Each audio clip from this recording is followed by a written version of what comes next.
Good morning, y'all, y buenos dias. So I'm super excited to share with y'all this gigantic homeschool haul. So if you're interested, then keep on watching.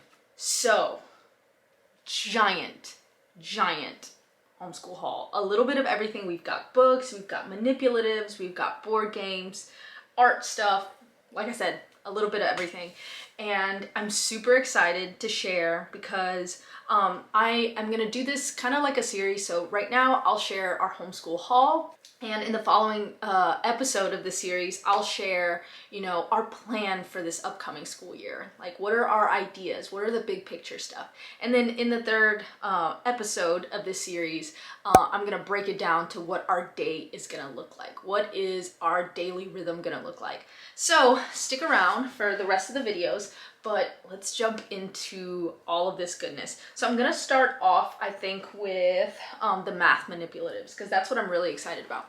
So for those of y'all who don't know, I have two kiddos, Luna, who will be 5 in November, and Quali, who will be 3 in May. I gotta remember those. So these manipulatives, these things, these goodies, are going to overlap, and some are going to be more just for Luna and some are going to be more just for Quali. But being that they're fairly close in age in terms of like hands-on stuff, they both really enjoy that kind of stuff together. It works out great, so I can kind of like mesh things together. And then obviously some of these math things and some of the books are more geared towards Luna. But let me start off with the manipulatives. So I've got these sandpaper letters. So it comes in this beautiful little box, and then you just whip out the letter, and it's, very Montessori sandpaper letter, very basic, but super awesome. We had some that were made from just like flashcards that had sandpaper on them, but the fact that you're putting them in and out of the little box, all of the sandpaper kind of fell off, and these are sturdy and a lot more reliable. And that's kind of one of those things where if you kind of invest money in the beginning, obviously depending on what brings most value to you and your family, but I really wish that I had bought these a long time ago for Luna. But yeah, just really fun. You can like feel it, you can almost hear it. It's really awesome. But yeah, so I've got the letters here, and then I also got the numbers as well. And these still have a little paper because I just got them. But yeah, the numbers, same concept. Just with all of those. And obviously there's so many different things that we can do with this. It's not just like flashcard style where we're sit in like 9 and do it.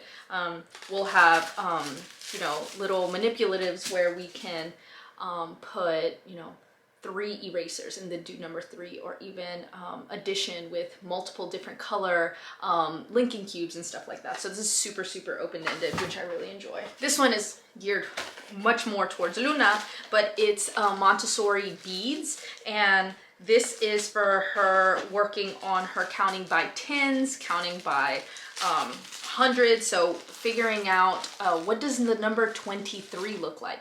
And so you have these 10 beads, and so you would have 20 and then 3 of the little tiny beads. And so really fun hands-on way of seeing what numbers truly look like, because math, when it's abstract, can go over not just little kids' heads, but adults as well. Like if we have tangible ways of seeing math, it's so much easier. And so we've got our ones, which are the tiny individual ones. We have our groups of 10, which are the 10 beads, the 100, which is obviously the 100 fame, and then the 1000 cube, which I thought was just cool in general.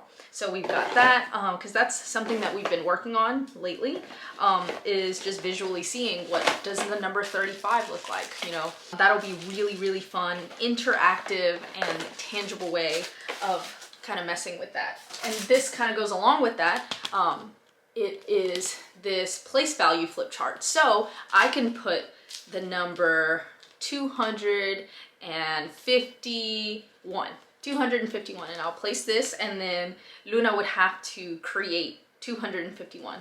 So this is a really great just hands-on way of seeing that, and she is able to flip through and kind of be like, okay, you're adding 1, kind of just give it a more tangible feel. And then because we've been working with larger numbers, we've got a 100 chart.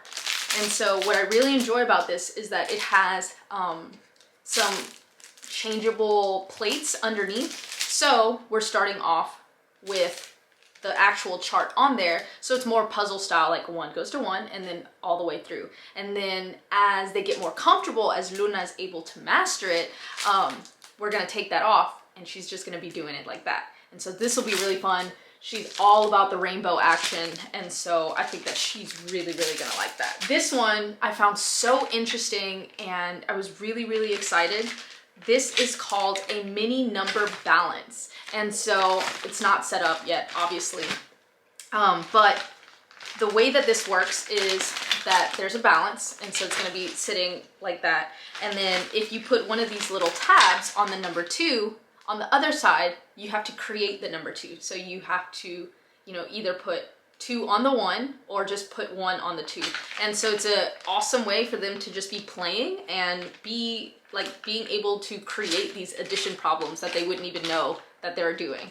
So I thought that this was such a awesome way to kind of play with that in a way that's not, you know, sit down workbook stuff, just like, you know, another way of adding that through. And then one more in terms of like math-y manipulative stuff. And these are just pins, not pins, wood clips, and they just have all of the different numbers. And so this works great in so many different kind of open-ended activities where I would have a flashcard with 3 flowers on it. And so Luna would have to find the number 3 and put it on there.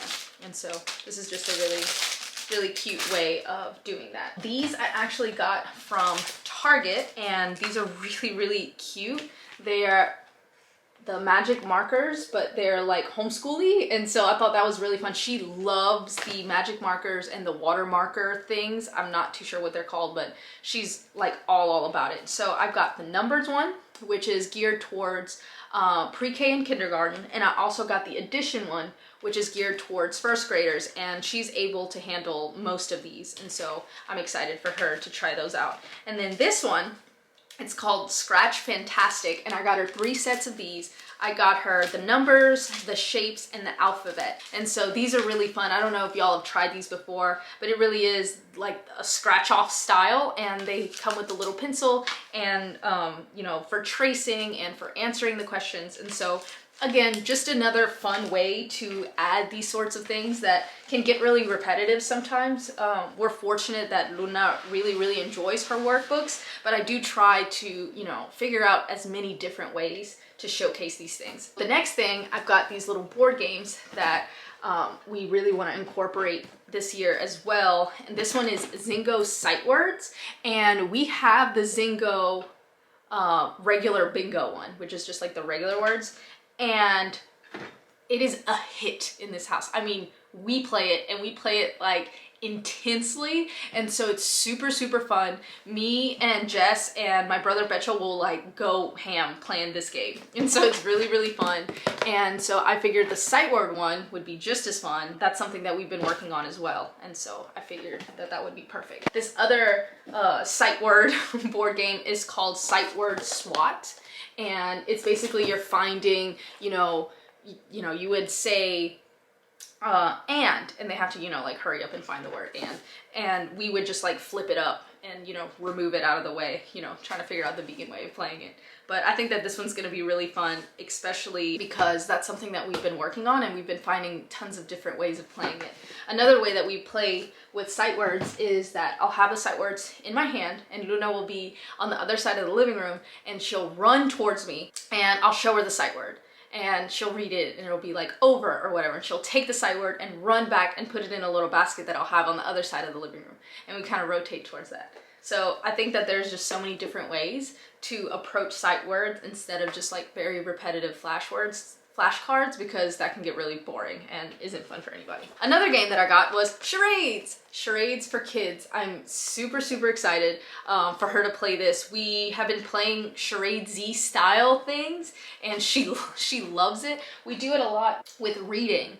So I have some strips of slightly more complicated sentences that she reads, and then she has to act them out. Again, that's like a like a more interactive way. Instead of just like reading through things, she'll read the sentence and then have to act it out. And it's so funny because I have noticed that she just always acts out as the object that the person is dealing with. Like, you know, be like, Ted took the hat off or whatever, and she'll just pretend to be the hat. She won't pretend to take off the hat or anything. It's hilarious. Anyways, charades. I'm very excited about that. I have always loved this whenever I was a kid, and so whenever I saw it, this is something that we're gonna have so much fun with.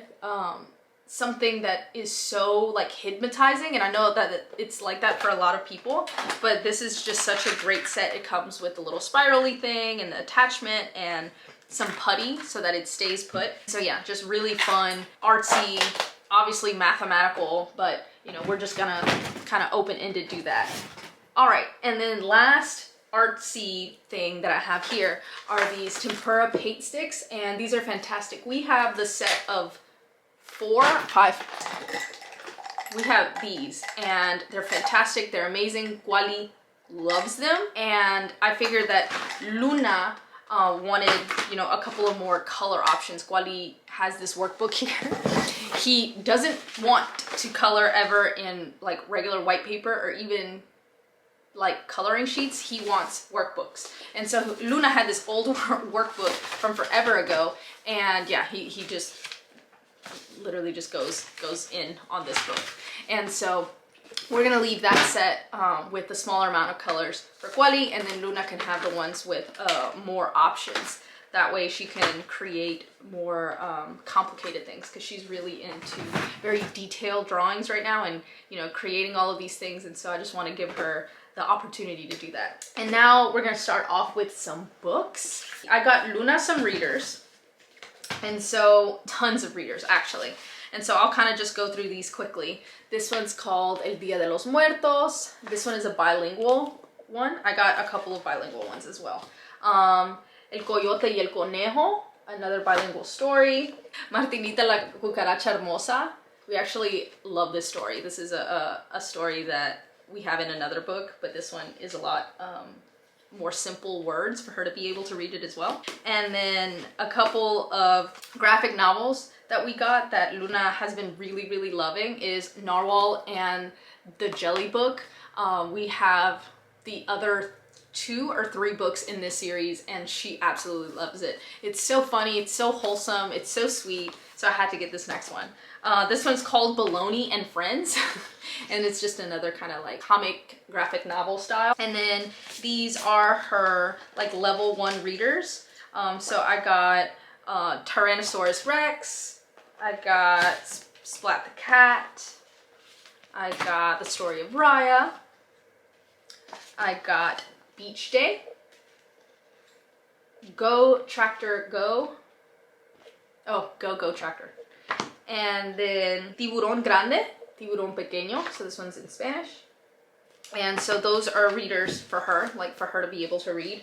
And then this one as well, and this one I got on our trip to Alaska, which I was so excited about. And this is a set of 5 readers. And so we actually read through a couple of these already, and she absolutely loves them. These next ones are the Montessori series. We have the Montessori of numbers, maps, and letters. And so now we've got the planet one and the shape one. And so I think that's the whole series for that one. These are just really, really great, and you can feel them, which is very Montessori style. And then these next ones that I've got are probably my favorite, to be honest. So I've got my Encyclopedia of Very Important Things. It is so cute. It is so great. It is geared towards younger children. We have an encyclopedia, and it's amazing. I love it. But it's definitely not geared towards 4-year-olds. It's like an adult encyclopedia, and she loves it, but she can't read any of the words in it quite yet. The font is very small, obviously. The graphics are geared towards adults, which is great. I love that she reads those as well, or you know, likes to look through those. But with this, it's a lot more manageable for her to understand what's going on, as opposed to like a tiny graphic and then a lot of wording. And so, you know, really, really cute. I want to be an astronaut, and it touches on a lot of different subjects, and it also has little tales that go along with it. And so I super duper love this. This is going to be such a staple this year. This next one goes with the other series that we have. We have the Big Book of Bloom that goes along with this one. And we also have the Big Book of Birds. And so this one is the Big Book of Blue, and it's about the ocean. And hint, we're gonna be doing ocean unit study in August. So I figured that this is, I mean, I just love the series. I've talked about it so many different times. You'll probably already heard me, but just absolutely stunning work in here. And the information is so great, and it gives you these tidbits that like are so informative and like makes you want to dig for more. And so we'll read something in here, and then we'll have to Google it and like watch a video of what they're talking about, and it's so great. It's so like mind-peaking. It's fantastic. I love this series. This one is just a regular story, and it's called Josie Dances, and it's just beautiful. I mean, like I can't get over how stunning the artwork is in here too. And so this one is just like a regular storybook. This next one is Gentle Hands and Other Sing-Along Songs for Social Emotional Learning. That's something that we're really going to be touching on a lot this school year, is emotions and feelings, and also body and consent. And so those are really, really big focuses. My Mixed Emotions, and this is another book about emotions that we're really going to be talking about, you know, all about anger. And this one, you know, different mantras, new beginning, changes in your life, you know, all of these different topics that a lot of the times we're unable to talk to children about just because it's such a big picture thing. But then when you get stories or little books like this, it can really open up and like give you language to be able to explain these things. And so this is really great, and it has little stories that go along with it, which I think is wonderful, because that's such a great way for kids to like really understand big picture things. And again, as I mentioned, we're really honing down on consent and body. And so I got this one. Let's talk about body, boundary, consent, and respect. And I'm so excited about this one. This one, there's like a whole series of these books, which I might be interested in. This one is called The Everybody Book.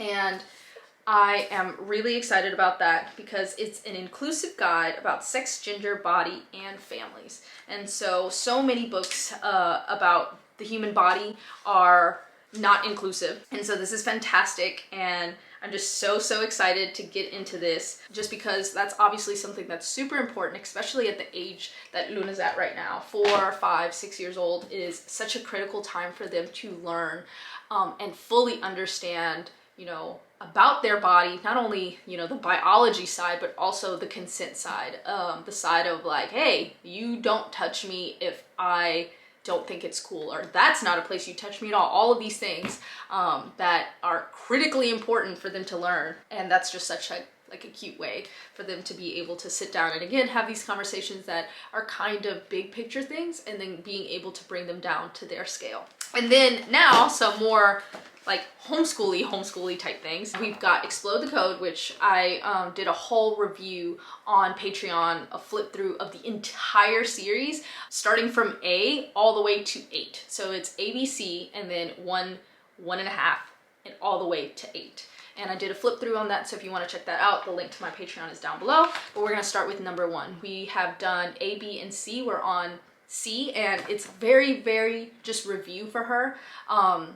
She tested at about level 2, but she's having so much fun that I don't want to rush her through it. She's having fun, and it's like really enjoyable. We make so many games out of it, and so we're just taking our time with it. We're in no rush, and so we're gonna start on level 1 when she finishes C. This one is Handwriting Without Tears, and we've actually already done this one, but this one is in Espanol, and so I thought it was really fun. It's got, you know, all the letters, and it says all of the names. It gives all of the names obviously in Spanish. So hoja, koala, and so I thought that was really fun. Just something to get our handwriting practice in. This one I also got in Alaska, and it's called Discover the Animals, First Nation and Native Art. And it's just a coloring book, y'all. And because I want this to last forever, I'm just going to make copies of it. That way we can all color the same page. So we'll pick, you know, if Luna wants to pick, oh, I want to color a dragonfly, we'll scan it and I'll copy it 3 times so that me, her, and Kwali are able to color the same coloring page. So I thought that that was beautiful. So much amazing art in there. Another workbook that I got is this Spanish workbook, which is really fun. It's just really basic Spanish, which she already knows, but it's just something that would be really fun to do. You know, draw the correct number of circles in each box, and it's 1, 2, 3, 4, 5, 6. And then because Kwali, as I mentioned before, always works in that old workbook, they share this table that the camera's on right now. They share this table, and Kwali's on one side, and like I said, they will work in that workbook for hours, for literally sometimes like an hour and a half, and we'll leave out of the clase and they'll just be in here just going. So, and I really attribute it to the paint markers, the paint sticks, because they glide so easily and they're such a vibrant color. Anyways, tangent. Luna always wants to do some of the sheets that are in there because they seem really fun, and she's like, but Kwali's just like coloring, you know, whatever. And I'm like, yeah, but you know, that's their book. We gotta let them be able to do stuff too. And so I found her this book, and it's the big preschool book, and it's basically the same exact thing as that one, except Kwali hasn't drawn all in it. And so it's just, you know, finish the pattern, you know, very simple preschool things. And that's the beauty of homeschooling for us, and just the style that we homeschool, is that for us, it's play. For us, it's so much fun. We have clase, and we come into this clase, and there's not really a set thing of like, you have to do this. It's things that I offer, and especially like this right here, I offer manipulatives and I offer whatever, but they really just dig into that. And because I think that because we've always had this routine, we kind of dig into some of the things over and over again. I think that it's so funny how she just wanted to do this workbook so bad, and she was like, that was like one of the things she was most excited about. But again, just like, you know, following the letters and tracing and memory and all kinds of stuff. So this is just like a really fun just thing that we're gonna pick up every once in a while. But that is it. I told y'all it was a lot. I'm so excited for this upcoming year. Again, we homeschool year round, and so we haven't stopped doing any of this stuff, but I have been collecting all of these things just throughout time, and just kind of storing it back here. That way we have like a super fun thing to open up together. We're so lucky that our family supports our homeschooling journey, and so I just want to thank so many of them for offering all of these things to us, and for thinking about Luna and Kwali, and, you know, always picking up flashcards and picking up all kinds of stuff for them. So I'm so appreciative that we have family support, and that way it kind of, you know, leans out how much of the things that we're getting. But yeah, I hope y'all enjoy this video. As I mentioned before, my next video, I will be talking about big picture stuff. You know, what are some goals that we have? What are some of the things that we want to do for this upcoming year? And then the following video, I'll get down to the nitty gritty and talk about like what our day's gonna look like, what our week's gonna look like, what is that plan? And yeah. So I do not do Amazon links, and so people always ask, why aren't they linked down below? Why aren't they linked down below? And I don't work with Amazon. I don't support their policies. I don't support a lot of their work, and so I will write the names down to all of the items down below, so that way y'all can go and find it wherever y'all see fit. But if you do want to support the fact that I am sharing all this, shoot over to my Patreon. I have a scale Patreon, which can be really different for a lot of people and can be kind of like, wait, what? And that just means that regardless of whether you pay $1 a month or $20 a month, everyone has access to the same content. And that's just how I like to have it set up. That's just how I believe that my work should be shared, so that way it's accessible to the most amount of people. But yeah, as always, now, if you have any comments or questions, shoot them down below. Tlasakamatty for watching, and I'll talk to y'all later.